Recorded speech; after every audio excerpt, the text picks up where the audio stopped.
1 মাসের ভিতরে। High high চাচা, এটা আপনি কি কইতেছেন? এই কথা তো আমি জানতাম না। আমি যদি আগে জানতাম যে আপনার কাছে এজেন্সি পরিচিত আছে, তাহলে আপনার কাছে টাকা দিতাম। এই যে চাচা দেখছেন, আপনি তো আমার টাকার কথাটা মনে করে দিলেন। আবির তো আমার বিদেশও পাঠাইতেছে না, আর এতগুলি টাকা নিয়ে রাখছে, সেই টাকাও তো ফেরত দিতেছে না। টাকা দেওয়ানোর সময় কি আমাকে জানাইছিলা? চাচা এমনি করে কোয়েন না আমারে। আমার তো ছোটবেলা থেকে স্বপ্ন ছিল একটু বিদেশ যাবো, সেই জন্যই তো আমি আবির আমার এত সুন্দর বুঝা সুঝানে কইলো ও বিভিন্ন লোকরে সুন্দর করে বিদেশ পাঠায় দেয়, সেই জন্য তোর কাছে আমি টাকাটা দিচ্ছি।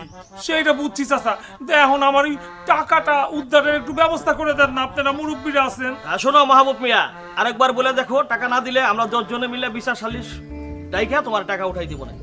আমি কি আপোষে কম চাইছি?